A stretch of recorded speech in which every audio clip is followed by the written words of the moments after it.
I'll be in Memphis.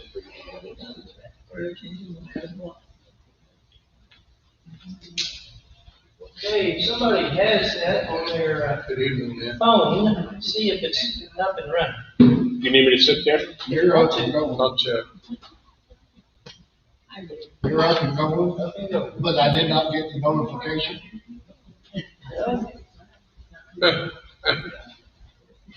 Okay, I'm not sure about that. I'll check into it.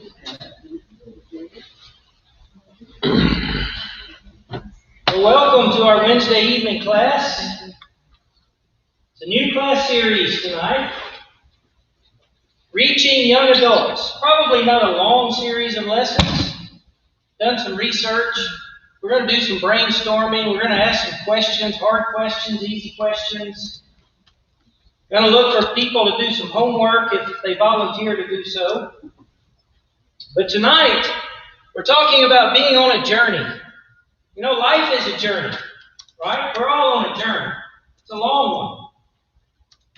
We're all on a spiritual journey. Different places, different times, different circumstances. The journey is different because of that. And one of the windiest parts of the journey is in young adulthood. Was it for you?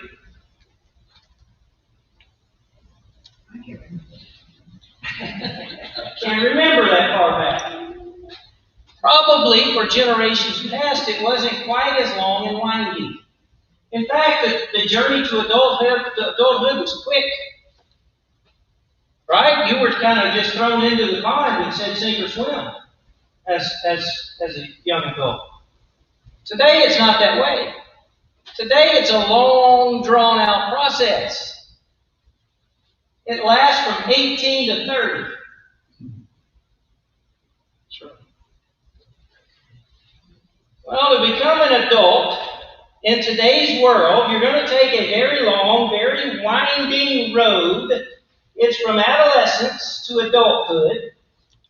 And this metaphor aptly describes finding your identity. That's what we're talking about tonight. Because that's really what adulthood is. It's a time where you have to find out who you are.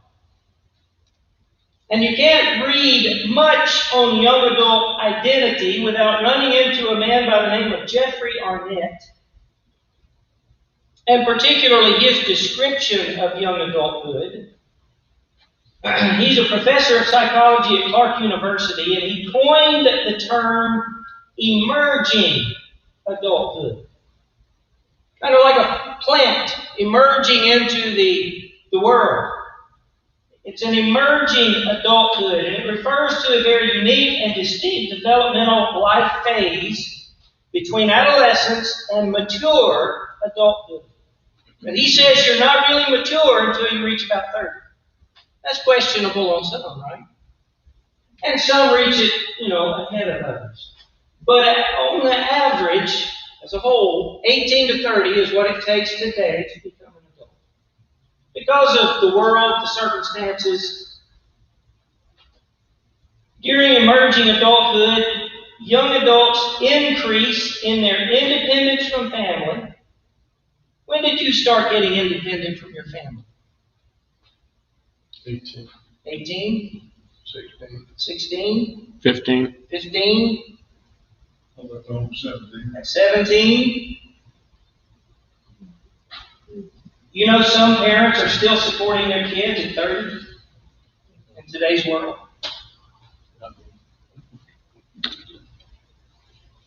Wonder if they adopt anybody. Yeah. It takes longer in today's world because you're gaining independence from your family, but it's ever so slowly. You're gaining independence from support systems. You're experiencing seismic change. You're exploring yourself, who you are, who you're going to be. You have endless possibilities. Now, not everyone agrees that emerging adulthood is this very distinct developmental phase or that it happens at a certain age. But most agree there is at least a transitional period. In today's world, it's a lot longer than it used to be. It's during this season that you're making some life-impacting decisions regarding education. How long does education take these days? How long, man? It didn't take me long, but today, It can take a long time, right? You may change your major 4, 5, 6 times. we get tickled at our oldest grandson. He's a sophomore, but he's also got 3 classes in the junior level taken care of.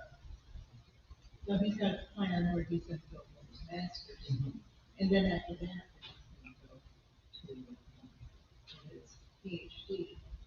And I just shake my head at him. You have no idea what's going to come in between all of those. Yeah, that winding road. Yeah.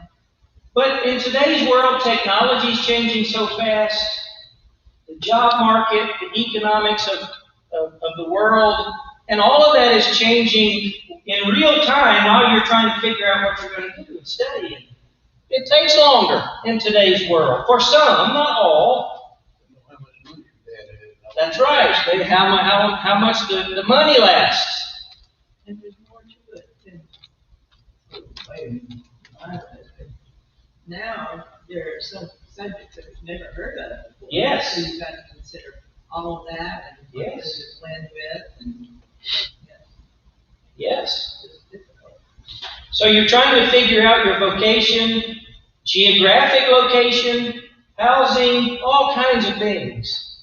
And it's just taking longer. So let me get in your mind the concept of emerging adulthood. Again, that developmental stage, 18 to 29 is what it's called. It's the millennial generation. That's people born from 1981 to 1996, according to Pew Research. Okay, the millennials, born in the 80s and 90s. It's about a 15-year period where the millennials were born. There are post-millennials. They're also called Generation Z. They were first born in 1995. 97 according to Pew Research. The dates really don't matter, and they're not a hard, fast dates. It's more about maturity than anything else. And it goes for about 15 years or so into the 2000s. It's not an exact science, but we're talking about millennials and Generation Z or post-millennials. These children are impacted by social mores, by world economics, by technological events, by changes in history, and it's all happening so fast. And these young people make up half of the United States population. The millennials and the post-millennials make up half. So if I call them young adults or emerging adults, you'll get what I mean. I may slip up and not call them actually emerging adults, just because that's a new term to me as well. But we're looking at this group. And particularly, how can we as a church reach them? Neither of them attended church very much. They're known as the nuns and the duns. Nuns, because many of them have not ever been to church. Duns, because many of them went to church and they're now done with it. Nuns and duns. 2/5. What percentage is that? 2/5. About 40%. 40. About 2/5 of them attend religious services. That's Generation Z. Only 27% of millennials attend a weekly service. And I think that's kind of high, but that's what they say. The researchers say. Now, again, there's a church right by my apartment. I'm telling you, on my way over here, there is car after car after car, and they are young families. Many of them fit right into this category. So I know some of them are attending church. But I'm bothered at the fact that not very many attend church with us. That's what we want to correct. So in the face of this general decline in religious attendance among these young adults, the most logical question is, what? Why? Which leads to another one. How do we get them? That's the one I was thinking of. How do we get them? Well, to answer that question, you've got to know something about them. So here are the three main characteristics. Number one, it's all about identity exploration and answering the question, who am I? You heard stories of people going on, backpack trips across Europe to figure out who I am. What do you think about it? Or maybe you were one of those.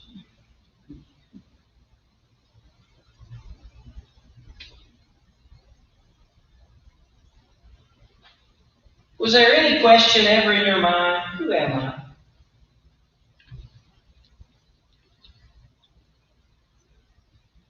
You know why? Because you probably lived in a small community with family all around you and a support group of a church or religious system. And your school was strongly influencing your life. And you had it pretty well figured out when you went off to college or into the job market. Or it was decided for you. One or the other. But today's young adults have the internet, which puts the world at their disposal and does a lot more confusing in their minds than it does clarification. It's a long, long process figuring out who I am. And they take a long time to figure it out. And that's first and forefront in their mind. Who am I? Then they are incredibly unstable at love and work. Again, the internet is mostly to blame because they have, and this is not brand new, but it's relatively new. When I was a youth minister, as far back as just less than 10 years ago, parents are not aware that their grade school kids have these games and gaming systems where they access the internet and anything on it, and pornography finds them. And these evil people find them. And it jumps on at early, like 6, 7, 8, 9, 10 years old. And it imprints in their brain. And that to them becomes normal. And it affects their relationships. Because what's normally imprinted now in their mind, what really is normal is abnormal. Does that make sense? They flip-flop in their mind what normal is and what relationships are all about. And then with the music that they listen to and the movies they watch and the TV shows and the streaming services and the books they read and so on and so forth, the magazines, that's normal. But it imprints in their mind as if it is normal. So that now normal is abnormal. It affects greatly their relationships. And the internet and YouTube. And I don't know the Kardashian clan. I don't watch their TV programs. But the kids, some of them do. And it's normal to make millions of dollars with one Instagram post. You know that's how they get paid? I'm talking about the Kardashian clan. Make one Instagram post and you get paid millions of dollars. That's not the only way they get paid, but that's the way several of them get paid. And so, why am I going to go work at McDonald's when I can make a YouTube video and make millions? Well, the trouble is, it's like us with sports way back when, where I'm going to be a professional ball player. Well, 1%, the best of the best of the best of the best, made the millions. The rest of us, we weren't as good as we thought we were. I see on the news today where one of them is going to be possibly running for governor. Oh, is that right? It's not one of them. It's X. It's Kate. Gotcha. Yeah. Yep. I've seen it on the news today. Yeah. Influencers, they're called. They get paid for it. Where they're trying to figure out who they are, they have incredible instability. And number 3, they have endless possibilities. And they have lots of optimism. Because the world is at their hands. Hope flourishes. They have unparalleled opportunities to transform their lives. But harvesting it, harnessing it, grabbing it is another thing. So that creates some instability and unhappiness as well. So they have to navigate these waters. It's confusing, it's complicated. And in my research, I read this article. This individual, a sociologist, was at Burning Man. You know what Burning Man is? It's a big, well, I don't know if it's a week long or I don't know how long it is. All of these influencers are there. By the way, it's clothing optional. At least in parts, if not all of it. I don't know. I've never been. Music festival. I don't know what all they do there, but it draws crowds like crazy. And a sociologist went and interviewed several people. Here's a young lady. I'm just going to read a portion of some of her answers. She says, I entered college as a statistics major and I graduated with an accounting degree. I went to work for a Big Four. Hated it. I was miserable, so I got another job. Didn't pay nearly as much. My boyfriend and I dated 4 years. We broke up. 3.5 years later, we got back together. That kind of describes what I was just talking about, that instability. Work, real work, is letting them down because they're not used to it, don't know what it is. But it didn't meet their expectations. They don't treat work like you did. For you, it was a career. For them, it's something they want to bring them happiness. This young lady was asked about spirituality. She said, spirituality is a belief in something bigger, I think. And that's how I define God. Very vague. Just something bigger. What do you like to do? The sociologist asked. I like to party. What are you looking forward to? What do you long for? She said, I value my friends very highly, so good relationships. I'd like to settle down. Right now I live in San Francisco and there's a decent amount of partying. I look forward to settling down a little bit more, having a house, just enjoying myself, having a good career. Sounds kind of boring, but it sounds nice at the same time. Do you note the confusion, the lack of direction, the lack of clarity?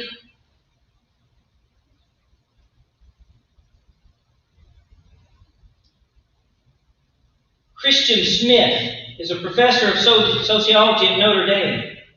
His research team looked at some young adults and they searched interviews with 18 to 23-year-olds. They wanted to discover how culture shapes younger people's behaviors and relationships. They wrote a book called Lost in Transition. And they describe the dark side of this emerging adulthood. They found that some emerging adults are disposed toward many of the very same morally misguided behaviors and addictions that their parents struggled with. The morals are not very clear. It's a very gray, shady world. It's a world of recreational sexuality, routine intoxication, serious addiction to drugs and alcohol. Not a lot different from their parents, except more extreme. Again, because of the internet and cultural influences, they have, at the earliest of ages, wide exposures. Do you know some of the awful, awful stuff they have available to them? From bestiality to rape being recorded. They watch this stuff at early ages. Not all of them, but they have access to it, every single one of them, in ways that we, as adults, parents, and grandparents, will never figure out. Because we're way behind times.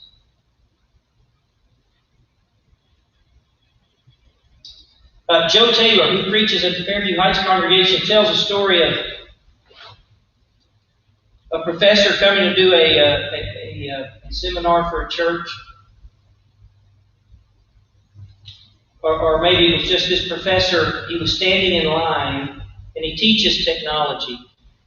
And he noticed an older woman buying a game, and he knew it wasn't for her.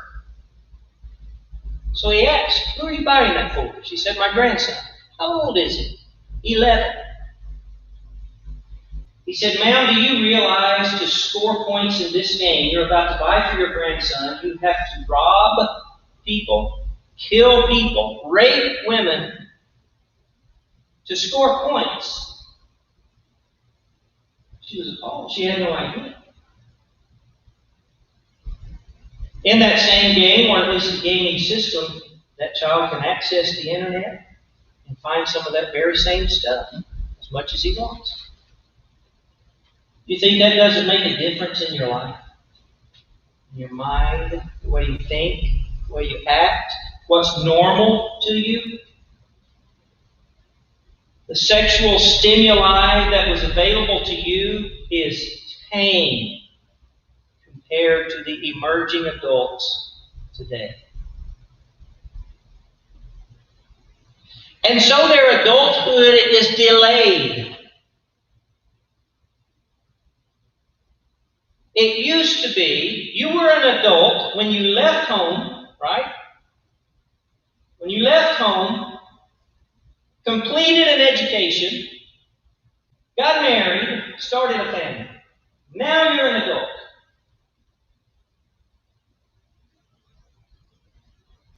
But social forces today, such as the economy, undermine all of that. Cultural influences, things like artificial intelligence, companies not replacing retirees, needing more training to compete for employment in the job market. All of this and more delays adulthood. I told you earlier, many young adults are supported financially by their parents through their 20s into their 30s.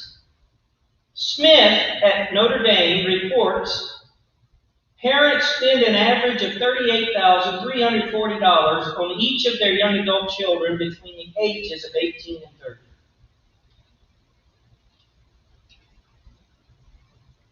That sounds more like enabling. It sounds like enabling.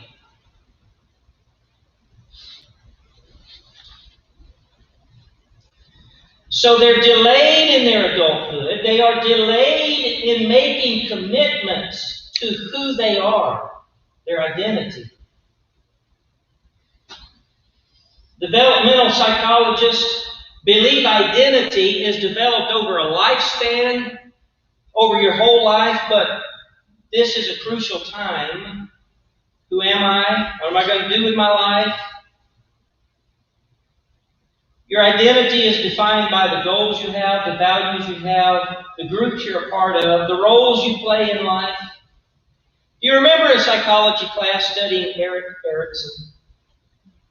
He was alive in most part of the 1900s. He's deceased now, 1996, I believe, he passed away. He's the guru of identity work, life stage development. I've got one of his books in my office. He came up with the 8 stages of identity development. He studied and studied and studied adolescence. He said that identity is very fluid. It can change. It's very moldable, mutable. It can mutate and change over time. But he saw adolescence as the key time in life, much like Freud saw childhood. And while you're an infant, 8 and under was Freud's key time in life. But Erikson came along and said, no, adolescence is really that time of development that's crucial. Well, today it seems to be your emerging adulthood time, 18 to 30.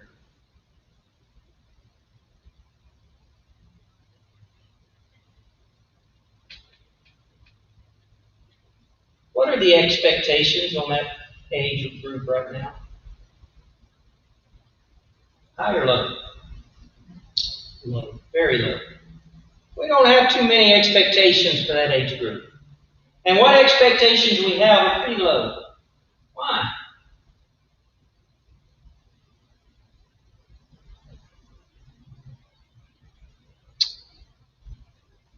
It doesn't have to be within the person. If they don't have the expectation for themselves or the ambition or just the want to. It is up to the individual, and all individuals are the same, and it sounds like I'm grouping them all together, but I'm speaking as a general rule of thumb on average. Expectations I have for my children were 31, 27, and 18 are not low. I think they were high but I think in some cases for other people and for the other parent, they may do more than some of us staff. And that creates a problem. It does create some problems. So there's a balancing act. Go ahead. I was going to say, if you wait till they're 18 or till what you consider the emerging, you waited too late. Yeah, by that time you have waited too late. The adolescent sport has taught that's a key foundation for what's going to happen when they're 18 years old too. So there's a correlation between the whole advance of life. Right. But for most of them, the world, their parents, their families did wait too late. Right? And so the rest of us are stuck with these delayed emerging adults. And there is a balancing act. Some things they have to do for themselves and some things that their support groups can do for them to help them achieve adulthood. That's what I want to do. I want to figure out what can we as a church do to reach these young adults and help them.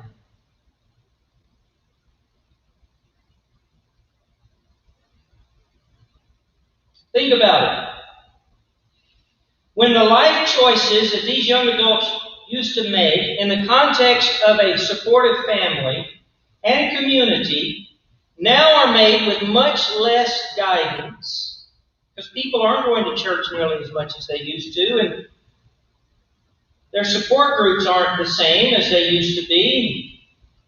Well, there's lots of reasons, but they're making these decisions more and more on their own. Decisions that have huge consequences and long-term effects.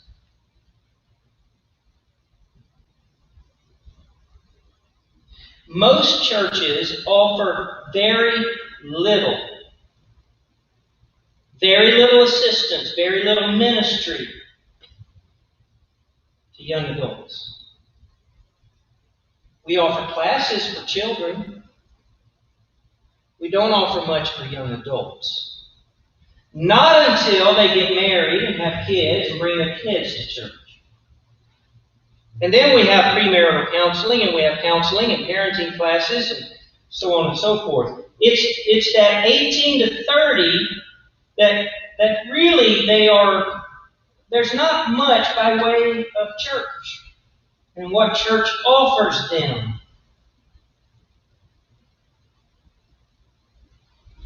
I want us to figure out what we can do to change that. I want to offer a positive context for identity formation. What can we do to help a young adult figure out who they are? Wouldn't that be crucial?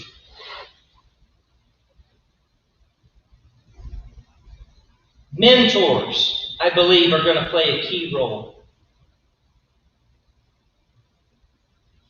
If you could match one-on-one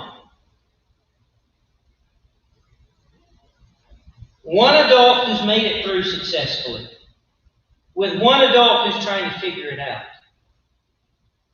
pair them. Let them get together and eat meals together and attend classes together and worship together and small groups together. I think that would make a huge difference.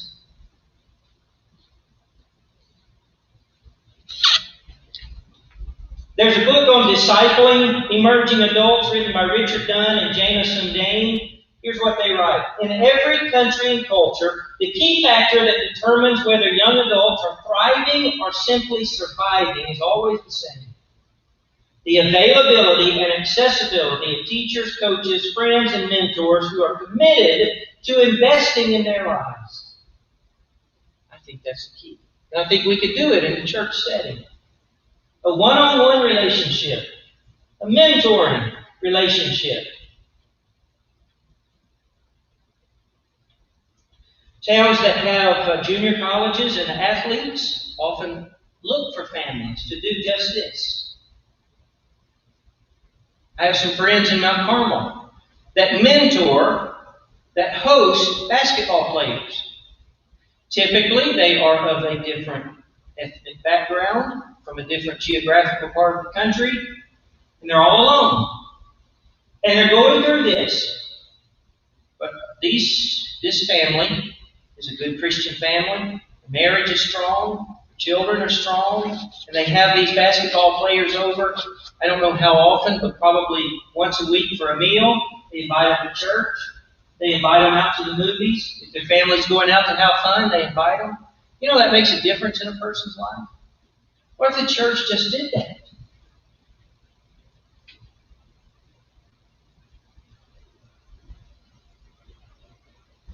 These young people are making commitments much later in life. My own children waited until about the age of 30 to marry. My daughter was a little younger than 30. My son was 30.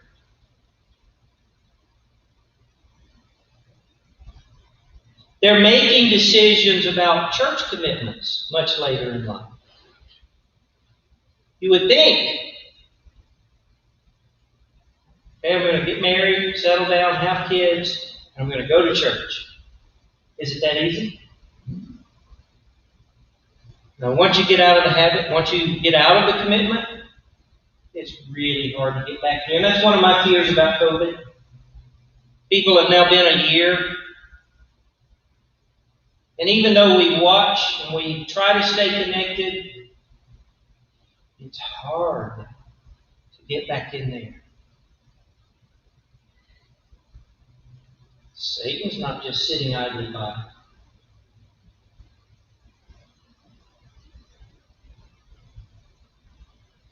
These young adults trying to figure out who they are, they want to be different from their parents. They see the world and they see their parents' world as very different. Old-fashioned, outdated views, morals.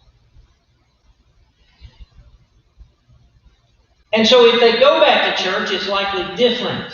They want it to be different from the church of their parents. Not necessarily the, quote, denomination or the, quote, tradition. They just want it to be different. What kind of difference? I don't know that there's an answer, just different. There was I just read an article where that one church was advertising for young people, and the way they advertised was, come to our church, we're loud and fun.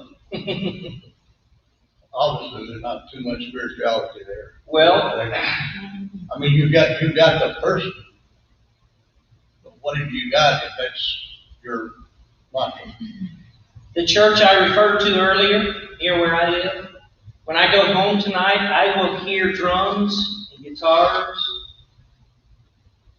vibrating my windows. And I live across the street. It's a little too soon to tell the outcome of this, but most of the churches that are growing through those means, they are basically parenting these kids. Yes. Now, I don't want to disagree with what you're No, saying, that's but okay. if I look back at the last 40 years where we attempted to have children's ministries and youth ministries and this ministry and that ministry, how much of that has borne any fruit? How much of that is what? Borne any fruit? How many kids that were strong in a big youth group actually are still in the church? Yeah. And I'm afraid that once we start tailoring our approach to these emerging adults, we're not going to see any more effectiveness from that. No, I agree. I agree with you wholeheartedly. I don't think that when the church looks at a subgroup and says we're going to tailor a ministry to this subgroup, I don't think we do anything other than ending up catering to the worst part of that culture in order to keep them either present or interested. And in order to be countercultural, which is what I think Jesus calls us to be, I think a church that concentrates heavy on youth ministries and emerging adult now mentoring I think could be a different thing, but yes. I'm saying if you have to parent a 30-year-old Right. and you buy into that, my guess is long term we're going to find off that's no better off than all these youth ministry things we tried. Sure. Because I can name on 5 fingers the kids who were strong in my youth groups over the last 35 years who are now also strong Christians. Yeah, me too. And I can name probably 3,005 who I thought, man, they're going to be great Christians, and they could care less. Right. They'll still be respectful to me. They'll talk to me. They'll be polite to me. But we spent all that time and energy, and we accomplished nothing. Yeah. Worse than nothing. I can remember my mother, before she passed away, and she said she's always seemed to be right or have the right instinct. She just said it just seems like all they care about are the young people, but I don't think the young people are getting what they want. This is 20 years ago when she was saying stuff like that. I don't think they're really giving them what they need. Their parents are just allowing the church to do whatever, and they're not focusing on everybody. They're focusing just on the young people. And we've got to focus on them. There's got to be some ways, but I agree. I think there's some ways to do that without.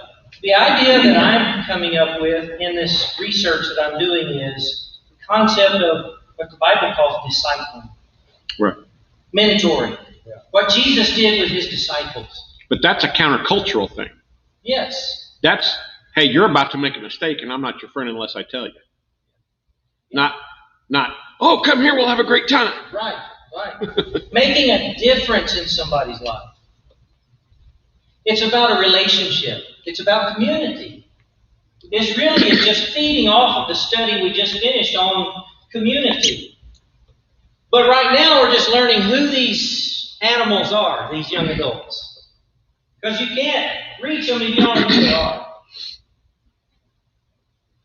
Bricolour. That's a term that has its roots in the work of French social anthropologist Claude Lévi-Strauss, popularized by Robert Wuthnow. He used the word bricolage. It refers to these young adults' religion. They are taking little bits of this, and this, stirring it all in a pot together and saying, this is me. Now, that's the way I was taught to write a sermon. Syncretism. Yeah, Brother Wendell Winkler in Sermon Prep and Dale, my favorite class, Sermon Preparation and Delivery. He said, you're just a honeybee. You study and read and this, and you get a little bit here, you put it there, and pretty soon you've got a sermon. Well, they're doing that except with religion. And it's mixing Christianity, Judaism, New World, ageism, and little bits here and there all over of what they like. It's a buffet. And then you get your plate full, and that's your religion. They're spiritual bricoleurs.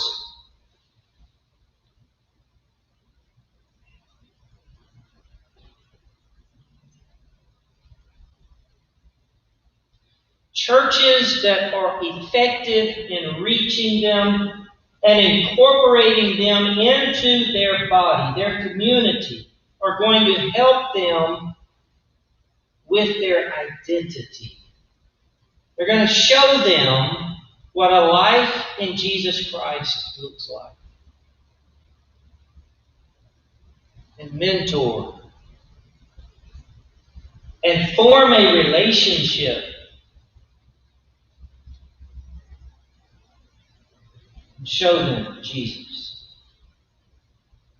Basically, that's the concept of the house church of the early. That's right.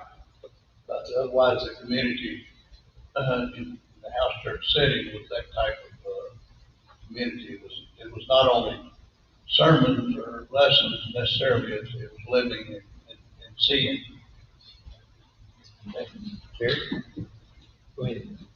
Well, that basically that was my comment.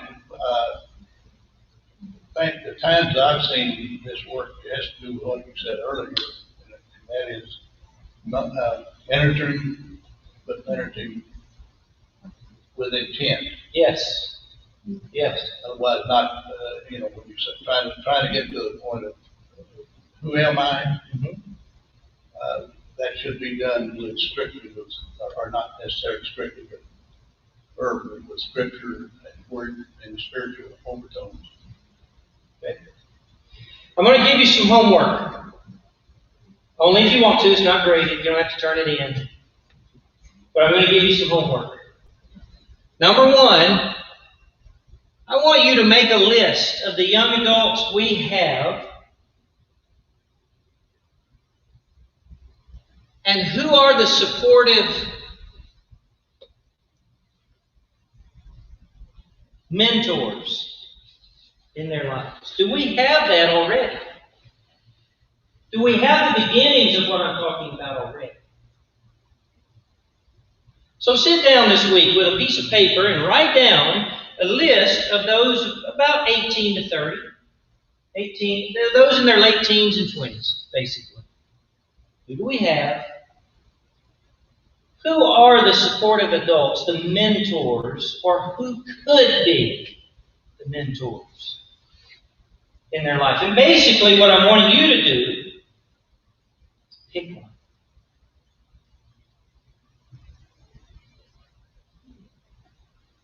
And number two, start asking questions like, how really are we helping them?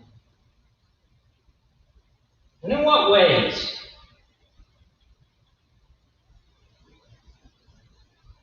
How am I helping them figure out their career? Or their family skills? Or who they are? How to live Christianity? Any final thoughts? I think our time is just about up. This concept of emerging adulthood isn't bad in and of itself. In Jesus' culture, from 13 to 30, you were in this emerging adult stage. Mm-hmm. And you didn't become a full adult until you were 30. So just the concept of emerging adulthood is not new. And it's not necessarily a negative thing. That's right. But their culture was way different, and some of the negative things that we experience are because our culture is so fast-paced. The odd thing is these kids want to be adults. Now, we all probably wanted to be more adult-like when we were 13. But now it starts when they're 8, they start thinking they're adults, and they believe it. I teach 6th graders, and they'll all the time look at me, I'm an adult. You can't talk to me. You can't tell me what to do. I don't have to do this if I want to. And I just tell them, adult yourself right on up to the office, because you're not going to be in my class.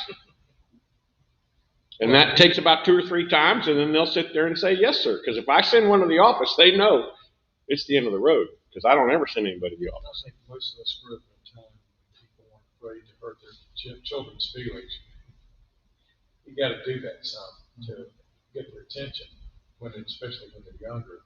And we grew up in a lot of us grew up with preachers who, they call them hellfire and brimstone preachers, but they really, they told it like it was in the Bible, and they didn't hold back anything. And some people didn't appreciate it back then, I remember, but I think it really kept people focused on what they need to do. And I don't know. I saw a friend of mine sent me a story that was on Facebook or something. I saw it on something where they were talking about, and parents are allowing stuff like this. That there was an 8-year-old girl who was some internet YouTube sensation or whatever. I don't know, she got a lot of followers on her YouTube page. Her parents have allowed her to create some sort of page, and her mother's allowing her to date a 13-year-old boy. Like, what? Where's this coming from? I mean, people just are scared to death to say no to their children, and that plays into a lot of this. I've got a 12-year-old boy who just went to get a real tattoo. His parents took him to get a real tattoo at 12. Well, this story had pictures of the little girl sitting on this 13-year-old boy's lap and his arm around her. And her parents are okay. And I'm like, what is wrong with people? It's a different world. It's horrible. And well, they're exposed. You think you've seen it all, and then stuff like that comes out, and then that, I've never heard that. I can't imagine someone letting a 13-year-old or 12-year-old child get real tattoo. Well, I guess what I'm saying is they're exposed to adulthood so much earlier. Right. But in the long run, this is what Roddy's saying creates the confusion. Because, well, today I want to do this, and that's an adult choice. Well, next week I've changed my mind. You're breeding the confusion by exposing them to full-on adulthood like that. Because they're not old enough to stick to something. And there are other things I've heard and read about that have happened or are happening. I wouldn't even mention it here. It's horrific what people are doing to children. And they're confusing them. Right. That's the bottom line is kids are getting confused. That's why they can't make choices. It is also evil. It's the world that's doing most, and parents they're allowing it. It's unbelievable. One of the things that is true reality to this, and that is that there are emerging adults. The problem is that there's no unified way for that to happen, and not even in church, certainly not in society in particular. Whenever they're able to get on the internet and come up with all these different ideas and solutions from so many different people, that there's no unified thought on how to actually move from that position to the next position.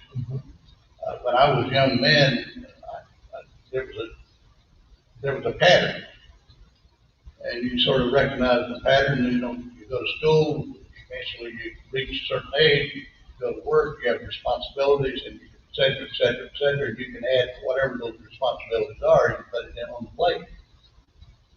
But today, there's no unified thoughts on that. Parents are not even unified. The schools aren't.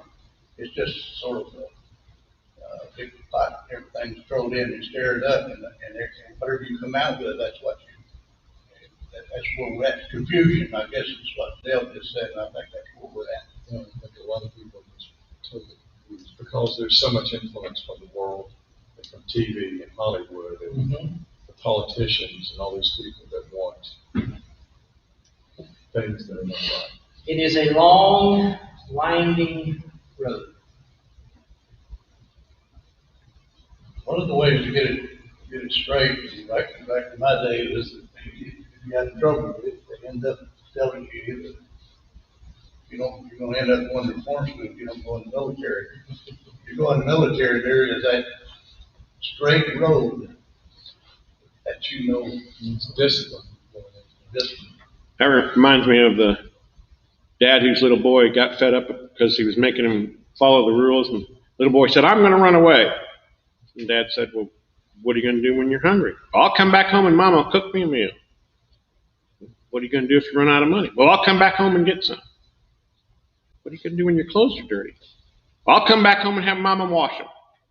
And Daddy said, "Son, you're not running away, you're going to college." All right, time is up. Tyler, my grandson, decided to run away, so he had to pack his lunch and everything to do it.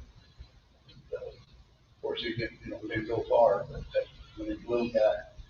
But he thought that, running away was really the answer, but he wanted to make sure that Mom and Dad gave him food while he went and ran away. We'll come back next week and continue the thought. I do want to remind you we began a new sermon series this Sunday, 1 minute after death. What happens? Maybe invite some people who haven't been in a while, or some of these emerging young adults who have questions about life after death. Let's have a word of prayer. Father, we thank you for the day. Thank you so much for your love for us. You care for us so deeply. And Father, we are thankful for Jesus and his body, the church, the world over. Father, we want to be pleasing to you. We want to create a community that you, or rather, we want to be a part of a community that you create and you draw people to. Father, help us as we seek to reach everyone. Help us to just build relationships and model Jesus Christ for the world. Father, thank you for those gathered tonight. We ask that you bless us, that you keep us in your word and in your grace. In Jesus' name we pray. Amen. Thanks for coming out tonight. Remember,